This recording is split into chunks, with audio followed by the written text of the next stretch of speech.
The Galactic Council Chamber was a cathedral of power, a structure that floated in the orbit of a dying blue star.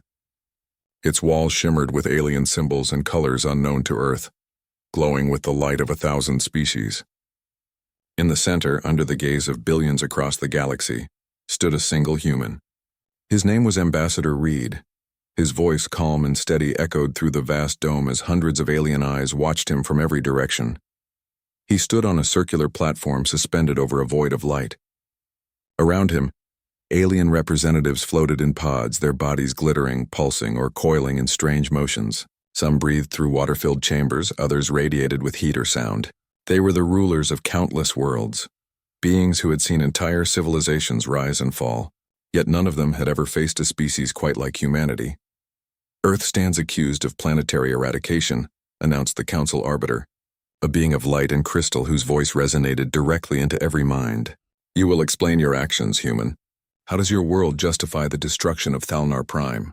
The room grew silent. Every breath, every flicker of light seemed to pause. The human delegate did not look afraid. His dark uniform bore no rank, no decoration, only the symbol of a blue Earth against a black starfield. He lifted his eyes and spoke in a measured tone. Before you judge us, Reed said, you should understand what happened at Outpost Jericho. The chamber stirred. Names and memories rippled through the air. Jericho, the human frontier colony that had vanished 2 months ago. Reports said it was destroyed, but the details had been suppressed. Reed continued, his voice sharp but calm. 12,000 humans lived on Jericho. Scientists, farmers, families. The Thalnari Dominion launched a surprise attack. They wiped out every man, woman, and child. We called for help. The council delayed. You debated. You waited. And then, when it was too late, you sent condolences. A wave of murmurs spread through the chamber. Alien translators struggled to keep up with the rising tension. The Arbiter's voice broke through. That does not grant you permission to annihilate a world. Reed's eyes turned cold. Permission? He took a slow breath. No, it wasn't permission we needed. It was justice. The chamber exploded in noise, roaring, chittering, clicking, hissing from every corner. Words like war, extermination, and threat filled the air. Some delegates demanded Earth's expulsion from the council. Others whispered of human power. Reed waited, silent, until the uproar subsided. Then he said softly, You've all mistaken our silence for weakness. You've mistaken our diplomacy for fear. But we remember every promise this council made when Earth joined your alliance. You vowed to protect member worlds. You failed us. So we protected ourselves. At that moment, a hologram appeared above the chamber. It showed the image of Outpost Jericho before and after the Thalnari attack. First a vibrant colony beneath a pale sun, then a burned husk drifting in black space. The sound of screams, static, and silence filled the room. One by one, alien lights dimmed in shame or unease. Then another image appeared. Thalnar Prime, before and after. The planet's surface turned to glass, its cities erased, its orbit filled with debris. A silence so deep it seemed alive filled the council chamber. Reed's voice was quiet now, almost a whisper. They thought we would beg. They thought humans only knew mercy. They were wrong. The Arbiter leaned forward, its crystalline body pulsing with anger. You are not God's human. You cannot take justice into your own hands. Reed met its glowing eyes. No, he said. We're not gods, but we are human, and when you slaughter our people, we respond. The chamber lights dimmed. For a moment, it seemed even the star outside had gone cold. That was humanity's first appearance before the Galactic Council, and every species in that room would remember the stillness that followed. No one spoke again until the Arbiter adjourned the hearing. By then, every alien race knew one thing. Earth would never be underestimated again. Far away, beyond the Council's reach, the true story began. It started with the faint signal from Outpost Jericho, a weak transmission barely escaping the burning atmosphere of the colony. The message lasted only 13 seconds before it was cut off. But those 13 seconds would change everything. Outpost Jericho under attack, the voice had said. Unknown ships, multiple contacts, shields failing, civilians. Then static. In Earth's orbiting defense headquarters, Commander Elena Ward listened to that recording in silence. She played it again and again, hoping to catch one more word, one more clue. Each time the end was the same, static and silence. Any confirmation of who attacked? She asked. A technician shook his head. The signal came from the Hadron Expanse. Too much interference, but there's chatter from Thalnari space. Military activity. Heavy losses reported on their side, too. Ward turned to the large window, watching the curve of Earth below. 12,000 civilians, she said quietly. Gone, her aide hesitated. The council will handle it. We've already filed for an emergency hearing. Ward smiled bitterly. The council will debate it for months. They always do. While we bury our dead. She turned to the hollow table and called up the emergency directive file. The system asked for authorization. Her fingers hovered over the confirmation code for a long moment before she entered it. Activate Retribution Directive 1. A low alarm tone filled the command room. Officers looked up, startled. No one had heard that order given in decades. In the hidden shipyards beyond Luna, hundreds of vessels powered up in silence. Sleek dark hulls shimmered under artificial light. They were not part of the official registry. Their weapons were experimental, their drives untested by the Council. The fleet had one purpose: to ensure that humanity would never again beg for protection. Days later, Ambassador Reed left Earth for the Galactic Council headquarters. His mission was simple: demand justice and stall for time. The Council needed to believe humanity was still seeking peace. As his transport entered hyperspace, Ward watched from orbit. She had given her final order. Admiral Jonas Hale would lead the strike group. He was already in deep space, heading toward the Thalnari homeworld. Make them remember Jericho, she whispered. In the council chamber, Reed played his part well. He arrived humble, cooperative, and diplomatic. He apologized for delays, expressed faith in the council's wisdom, and promised that Earth sought only truth. He smiled while the council argued over trade routes and treaties. He nodded when alien ambassadors whispered about sanctions. Behind that calm face, every second bought the fleet more time. For weeks, the council delayed, claiming they were still gathering evidence. Reports of human fleet movements were dismissed as rumor. The Thalnari Dominion assured the council that their borders were secure. Then one morning, without warning, every Thalnari communication network went dark. No distress calls. No survivors. Just silence. The council panicked. Scouts sent to investigate found a dead world. Oceans boiled away, continents shattered, orbit filled with wreckage. It was over in hours, and that was when they called Earth to the council chamber. As Ambassador Reed stood surrounded by alien power and accusation, he knew the truth would shake the galaxy. Earth had shown its hand. Humanity was no longer the newcomer begging for a seat among the stars. They were the species that remembered their dead and made sure no one forgot them again. When the hearing ended, Reed walked out under the glare of 1,000 alien eyes. None dared speak to him. Outside, the blue star burned quietly. The chamber lights dimmed once more, and in that silent light, every representative felt the same uneasy thought. If Earth could do this to the Thalnari, what could they do to anyone else? And somewhere in the cold darkness of space, Earth's fleet drifted home, silent, efficient, and unstoppable. The universe had learned the first lesson of humanity's wrath. The second was yet to come. The Galactic Council chamber was silent, though thousands of voices had filled it moments before. The vast dome, larger than any structure built by human hands, hovered in the orbit of a red giant star. Its transparent walls shimmered like living glass, and inside it sat the rulers of the galaxy, beings of every color, shape, and element. Their voices echoed in dozens of tones, translated instantly into the common language of the council. At the center, beneath the cold light of the star, stood a single human. Ambassador Nathan Cole faced the council alone. He stood on a small circular platform suspended over a pool of liquid light. Hundreds of alien representatives hovered in rings above him. Their expressions ranged from curiosity to hatred. He could feel the weight of their attention pressing on him. "The charge is clear," the arbiter said. Its form was a swirling sphere of gas contained by a magnetic field. Earth is accused of destabilizing the balance of the Council through the destruction of the Thalnari Dominion. Your actions have shaken the peace that has lasted for centuries. Cole's voice carried softly but confidently. The peace you speak of was already broken. It broke the day you ignored the attack on our outpost. The day 12,000 humans were left to die while this council debated trade sanctions. The alien voices rose in protest. Many shouted that humans were barbarians, unfit for council membership. Others demanded punishment, exile, or disarmament. But Cole stood calm amid the storm of sound. He waited until the noise faded. Then he said, "You invited Earth into this alliance because you feared what we could become. You thought that by giving us a seat here you could control us. You were wrong." The room fell still again. Even the Arbiter dimmed its glow. Cole continued, "We are not conquerors.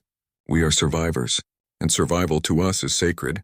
You call us violent, but we do not seek war. You call us reckless, yet we act only when all others turn away.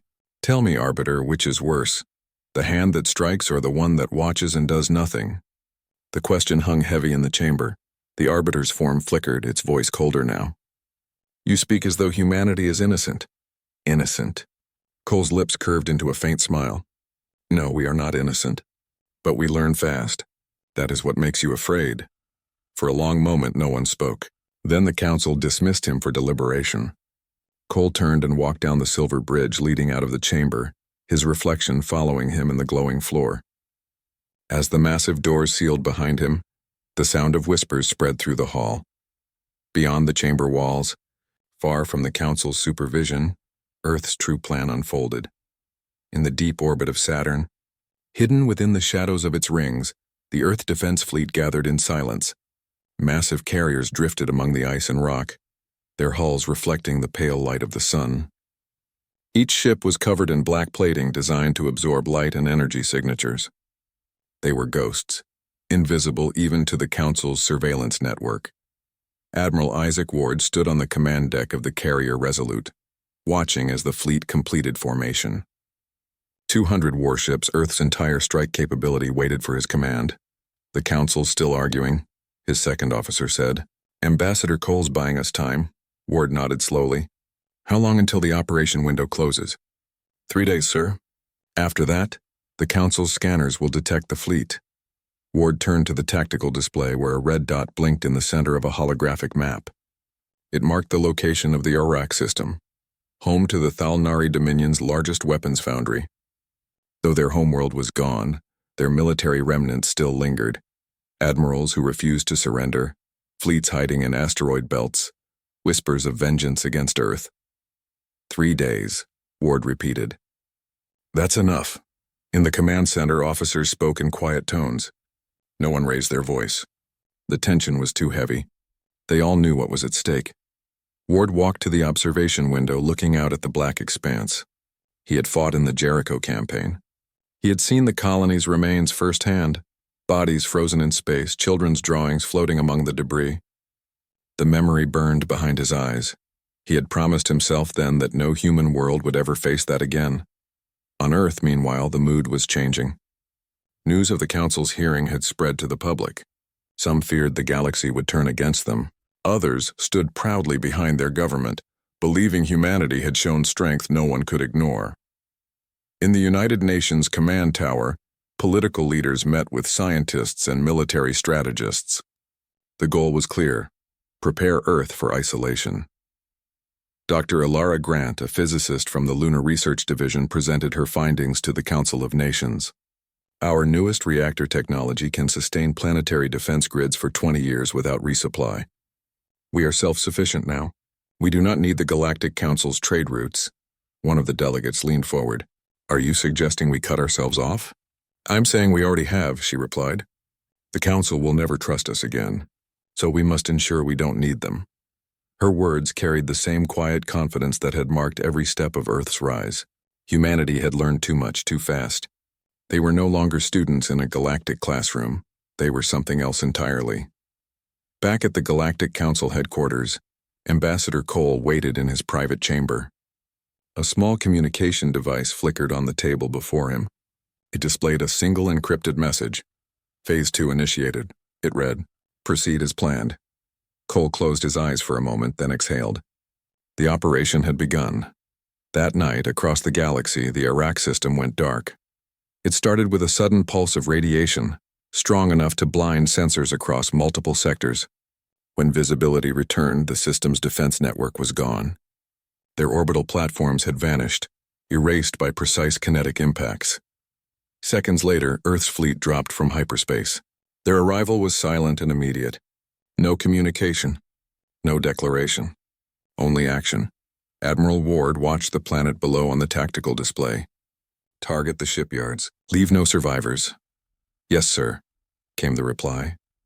The Resolute fired the first shot. A tungsten rod accelerated to near light speed. It hit the surface of Iraq's main moon, breaking it apart like glass.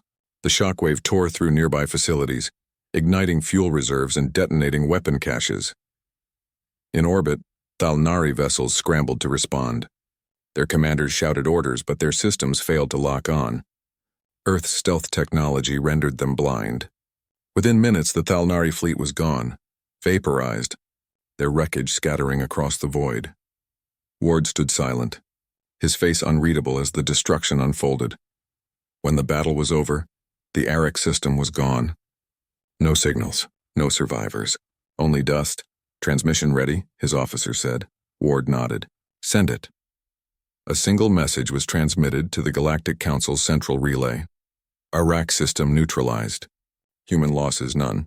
The message spread through the galaxy within hours. It reached every corner of the Council, from the crystalline worlds of the Velnari to the gas citadels of the Rethan Alliance. The reaction was the same everywhere. Fear. In the Council chamber, ambassadors shouted for sanctions, for military action, for containment. But no one moved. No one dared. Because by now, every intelligence agency in the galaxy knew the truth. Earth's technology had advanced beyond their understanding. They had evolved in silence, in secrecy, while pretending to be the youngest species at the table, and now, the illusion was broken. Ambassador Cole returned to the chamber the next day. He walked in under the weight of 1,000 hostile eyes. You will answer for this, the Arbiter said. You have violated every law of the Council. Cole looked around the chamber at the glowing seats and shifting forms. Then he said quietly, the law failed us first. The Council let our people burn. We only made sure it never happens again. The Arbiter's form brightened dangerously. You believe you can stand against all of us? Cole raised his head. No, he said. I believe none of you want to find out what happens if you try. The chamber erupted in chaos once again, but Cole didn't stay to hear it. He turned and walked out as the alien voices screamed behind him. Outside, his transport waited. He looked back once at the shining structure of the Council, then up at the stars. Somewhere out there, Earth's fleets were still moving, silent and unseen. The galaxy had just learned that humanity was not merely another race in the Council. They were the storm that the universe had invited in, and no one could control what came next. The Galactic Council chamber glowed beneath the light of a dying white star. The air hummed with layered voices, whispers and pulses of light from the hundreds of alien envoys that filled the vast circular arena. The walls shimmered with living crystal that recorded every word, every sound, every betrayal. The Council had summoned humanity again, but this time the atmosphere was darker. Fear had replaced arrogance.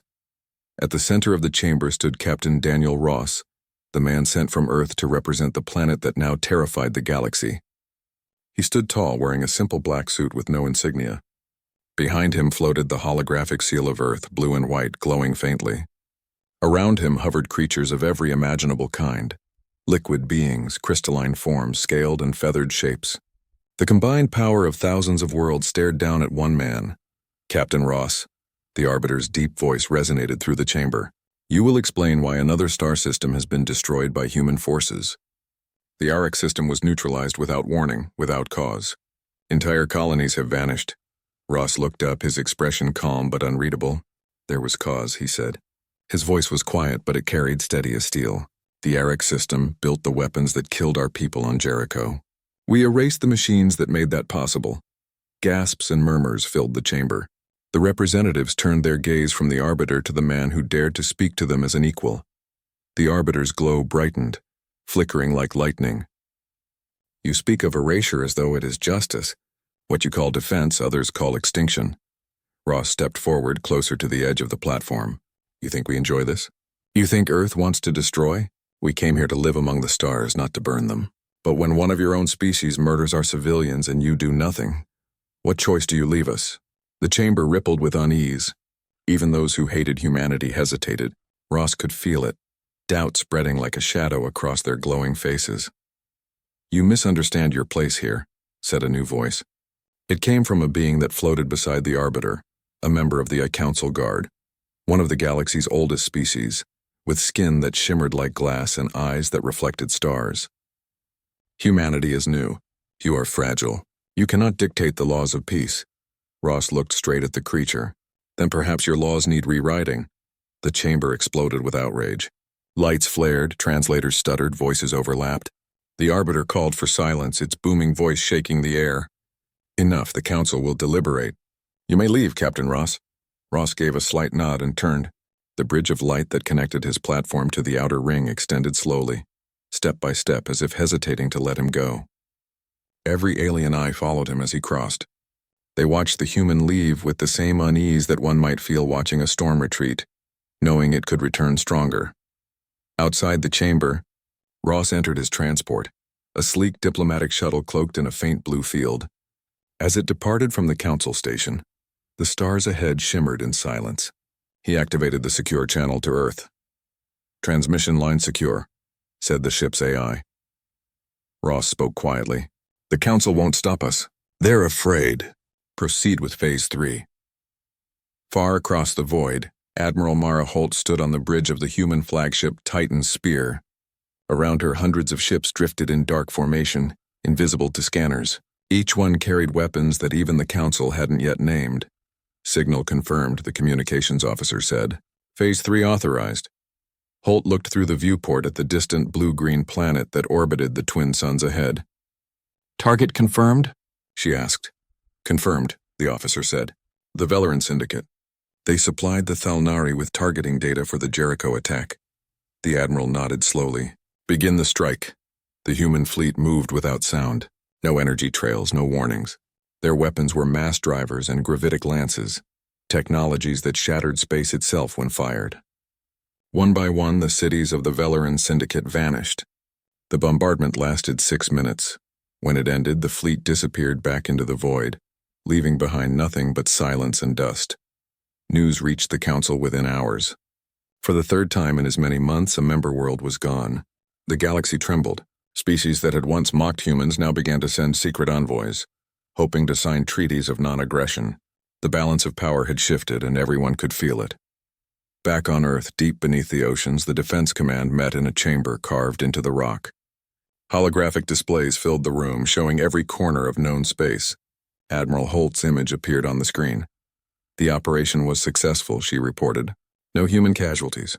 No transmissions were detected. President Marcus Reed leaned forward in his seat. And the Council? They'll talk, Holt replied. They always talk. But they won't move. They know what happens if they try. Dr. Anya Voss, a scientist from the Strategic Research Division, spoke softly. How long before they realize we've been monitoring their secure channels? Reed smiled faintly. By the time they do, it won't matter. Meanwhile, in the Galactic Council chamber, chaos reigned. Ambassadors accused one another of weakness. Old alliances crumbled under the weight of fear.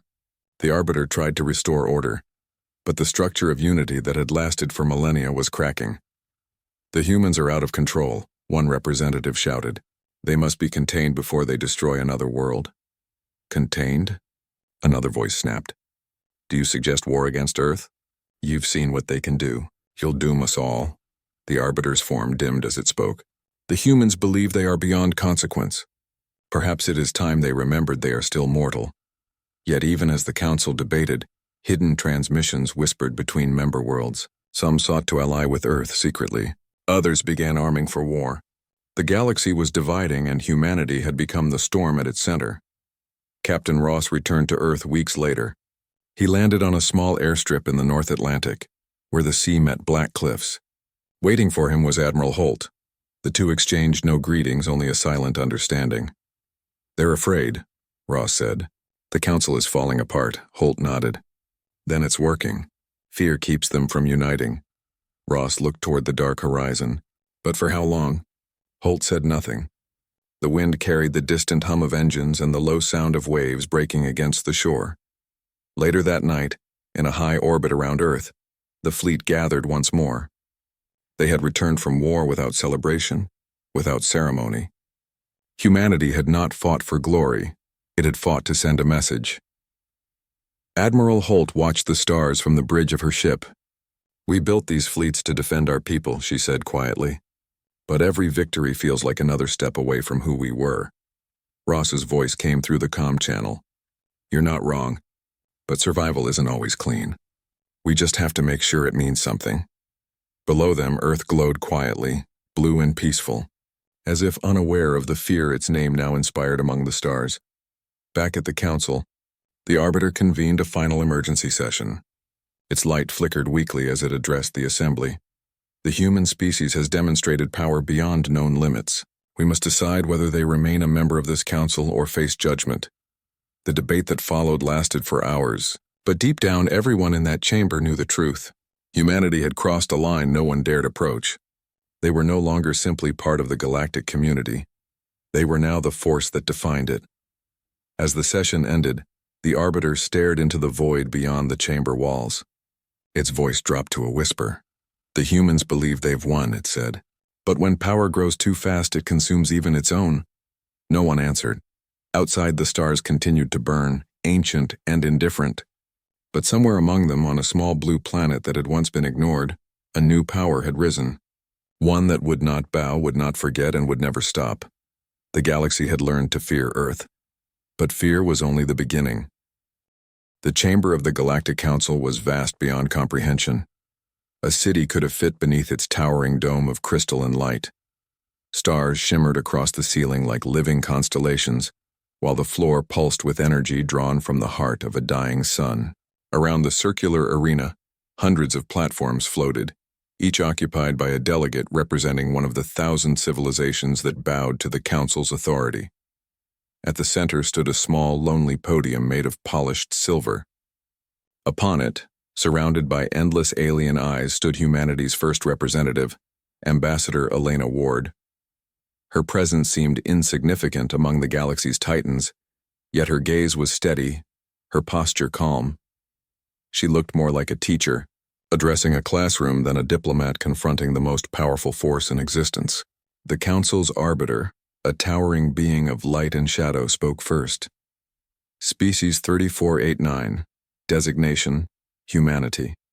You are summoned to answer for the destruction of the Aurelian relay station and the unauthorized expansion of your fleets into restricted sectors. Elena didn't flinch. The translator drones buzzed softly above her head as her words echoed through the chamber. The Aurelian relay was not destroyed by us. It collapsed because of an unstable energy core. As for our expansion, we moved into unclaimed space to secure resources for our survival. That is not a crime. Whispers rippled through the gathered species. Some emitted colors, others clicks, others sense of fear or irritation. The Arbiter's tone sharpened.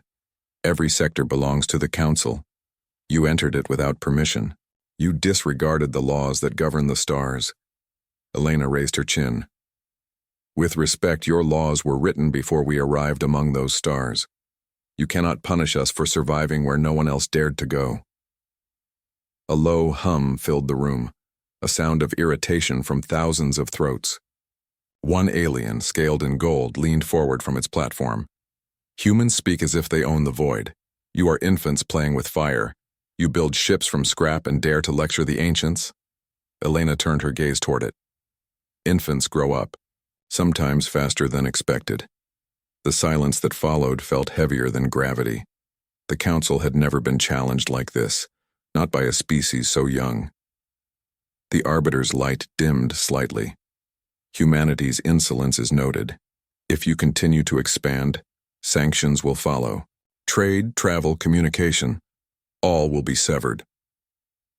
Elena looked around at the gathering of alien powers.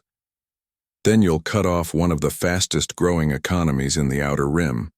You'll lose access to our mining stations, our medical exports, our deep space engines.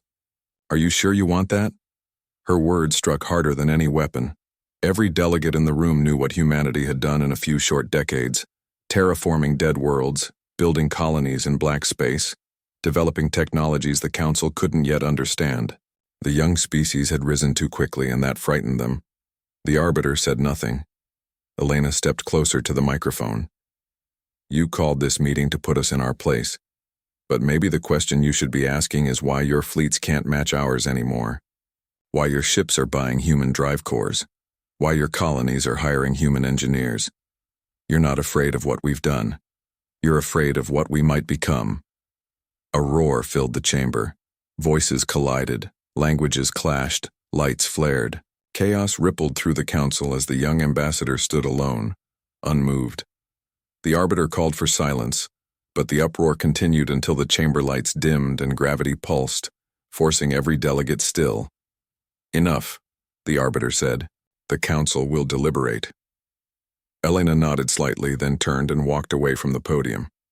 She could feel the weight of every gaze on her back, but she didn't look back. Humanity's first appearance at the Galactic Council had ended not with submission, but with defiance. Outside the chamber, Elena was escorted to a waiting chamber of glass and light. Her security officer, Commander Blake, stood at attention. "That was bold, ma'am," he said quietly. "You might have just made us a target." She smiled faintly. "Or we just showed them that targets can shoot back." Hours later, as the council debated behind sealed walls, the truth began to spread. Some species admired the humans' courage. Others whispered that Earth was dangerous, unpredictable. Inside the chamber, the council's internal politics began to fracture. "The humans must be contained," one delegate hissed. "If they keep expanding, they'll destabilize everything." Another responded, "Contain them? They've already outpaced 3 of our frontier fleets. You can't cage a species that thrives in chaos." A third voice spoke up, soft yet filled with calculation. "Perhaps we should not fight them. Perhaps we should guide them." But no one trusted one another enough to act. Humanity had done the impossible. It had made the council doubt itself. Meanwhile, in the human embassy orbiting the council's station, Elena watched the debate unfold through the glass. The stars outside were distant and cold, but she felt a strange warmth. "They think we're reckless," she said softly. "They think we don't understand the rules. But the truth is, we've just learned to play a different game." Commander Blake frowned. "What game is that?" Elena looked at him and smiled. "Survival disguised as diplomacy." Back inside the council, the arbiter's light pulsed again.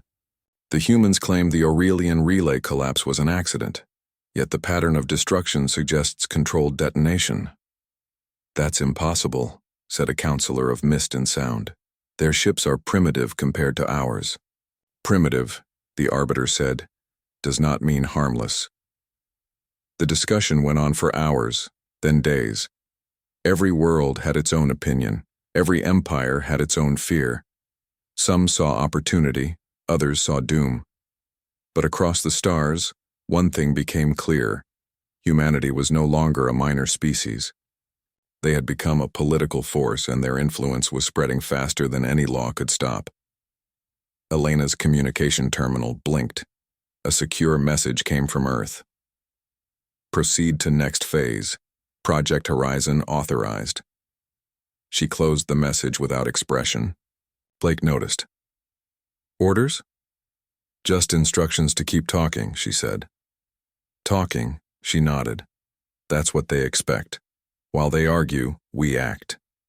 In orbit around a distant moon, human research stations had already begun experiments with new propulsion drives, technology that could move entire fleets faster than light without detection.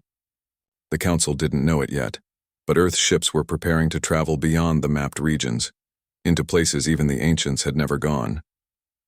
Elena watched as another flare of light erupted from the Council chamber, signaling another argument. "They built this system to control the galaxy," she said. "But control only lasts as long as everyone agrees to be controlled." Blake crossed his arms. "And we don't?" She turned to him, her voice quiet but steady. "No, we never did." The next morning, the Council released its decision. Humanity would face trade restrictions, surveillance, and the presence of observation fleets near their colonies. It was a punishment disguised as diplomacy. When the announcement reached her, Elena only smiled.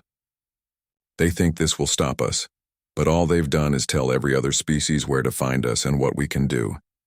And she was right.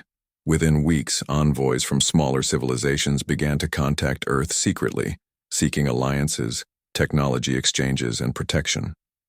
The Council's effort to isolate humanity only amplified their influence.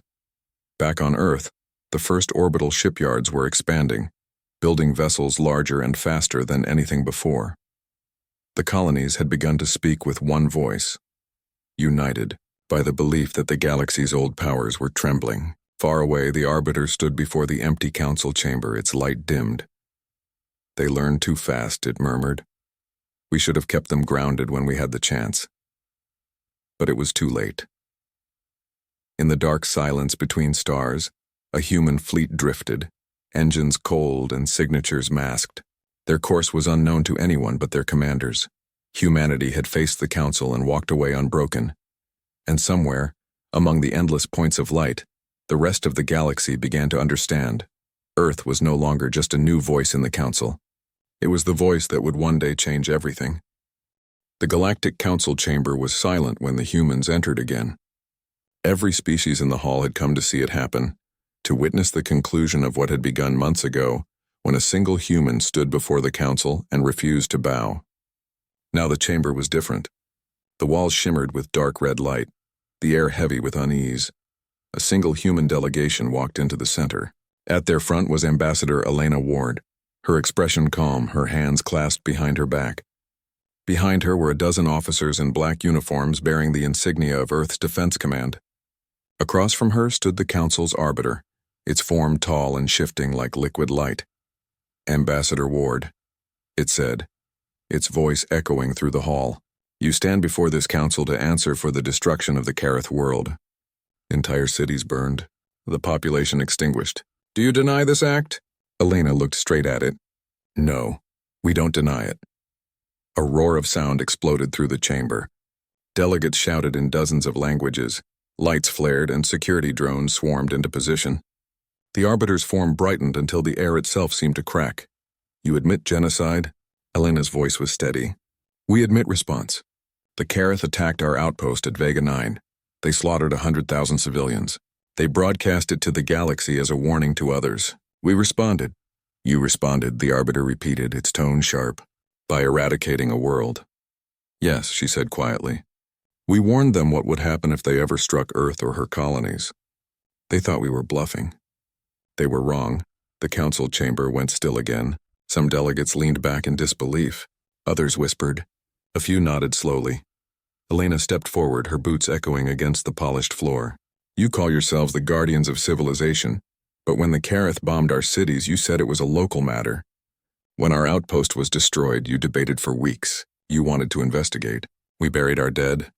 The Arbiter's light dimmed slightly. "There are laws. There were lives," she interrupted. "We acted to make sure no one ever does that again." One of the delegates, a creature of smoke and bone, hissed, "You humans are a danger to all of us. You use fear as a weapon." Elena turned to it. "Fear keeps the peace when justice fails." The room buzzed with unease. The humans stood silent, their faces unreadable. The Arbiter finally spoke again. "The Council cannot allow such actions to go unpunished. You have destabilized the outer sectors. Entire systems now fear Earth's retaliation. We must decide your fate." Elena folded her arms. "Then decide. But know this, if you choose to act against Earth, you won't be fighting one world anymore. You'll be fighting an idea." "And what idea is that?" the Arbiter asked. "That no one, not even you, gets to decide when humanity should live or die." At those words, the council chamber shook as if the station itself were trembling. Outside, the vast starfield of the galactic core shimmered, and something dark moved through space, something large enough to blot out the distant suns. One of the delegates cried out, "What is that?" Elena glanced upward as the ceiling's holographic display came alive, showing the fleet that had just arrived in orbit. Dozens of human warships, sleek and angular, surrounded the council station. Their hulls bore no markings, only the silver insignia of Earth Command. "The Horizon Fleet," she said softly. "They're here to make sure no one does anything foolish." Panic rippled through the chamber. "You dare bring weapons here?" A delegate shrieked. "They're not weapons," Elena said. "They're witnesses. They're here so the Council understands that if you threaten Earth again, the stars themselves will burn before we fall." The Arbiter's glow flickered between anger and disbelief. "You would threaten the Council?" "No," Elena said. "We're reminding you that we've survived worse than threats. We survived extinction on our own planet. We survived the void between worlds. We survived your politics. We don't need your protection. We never did. For the first time in memory, the council was speechless. Even the oldest species, the ones who had ruled since the dawn of the stars, said nothing. Then a delegate spoke, a being covered in crystal plates. Perhaps the humans are right. The Kareth attacked them first. The council did nothing, and now their wrath has shown the cost of ignoring them. Another voice followed. They are dangerous, yes, but predictable. They strike only when provoked. Murmurs spread. The tide of the chamber began to shift. Elena stood still, letting them argue. The longer they spoke, the clearer it became that no one dared move against Earth. Not now. Not with the Horizon fleet above their heads. The Arbiter finally said, "Ambassador Ward, humanity will not be punished. But this will not be forgotten." "I don't expect it to be," she replied. "History never forgets what changes it." She turned to leave, her team following behind her. The council chamber remained frozen in silence as she walked out. Outside the vast doors, the light from the fleet above the station shimmered across her face. Commander Blake was waiting for her. "It's done?" he asked. She nodded. "They won't act. They'll talk, they'll posture, but they won't act." "And the fleet?" "Standing by. Until I give the word to return," he hesitated. "Was it worth it?" She looked out the viewing glass at the endless black beyond. "Ask the families from Vega 9, she said. "Ask the ones who watched their children die while the council debated trade agreements. We warned the galaxy once. Now they'll listen." Far below, the council chamber buzzed again, the debate resuming, but everything had changed. The balance of power that had ruled for millennia was broken. News of the council's silence spread fast. Worlds that had once looked to the ancient powers now turned their eyes toward Earth. Some out of fear, others out of admiration. But all of them began to understand the truth. Humanity was no longer just another species. It had become a force, a reckoning written in fire and silence. Weeks later, the Arbiter stood alone in the chamber, its light dim and unsteady. The galaxy had entered a new age, one it could no longer control. It looked toward the holographic image of Earth that flickered above the center podium. "They learn too quickly," it whispered. "They act too boldly." A second voice belonging to one of the council's secondary AIs answered. "Shall we prepare sanctions?" The Arbiter hesitated. "No, let them expand. Let them burn themselves out," but even it knew the truth. Humans didn't burn out. They burned through. On Earth, the skies above the capital shimmered with light from orbiting ships. Factories worked without rest, building faster drives, smarter weapons, new colonies. Humanity was preparing, not for war, but for the day the galaxy would finally come for them. Elena stood on the balcony of the United Earth Embassy, watching the stars. The city below hummed with life, full of hope and fear in equal measure. Blake stepped beside her. "Do you think they'll come?" he asked. She smiled faintly. "Of course they will. The council will never forgive us, but by the time they do, we'll already be beyond their reach." In the darkness above, the Horizon fleet moved silently across the void, like wolves guarding their territory. Every ship bore the same emblem, a circle enclosing a single star. It was not a symbol of conquest, but of memory, a reminder of what had started it all. When the Kareth attacked, they thought they had destroyed a colony, but they had awakened something far older, far more dangerous than they could ever imagine. They had awakened humanity, and now the galaxy itself would never sleep again.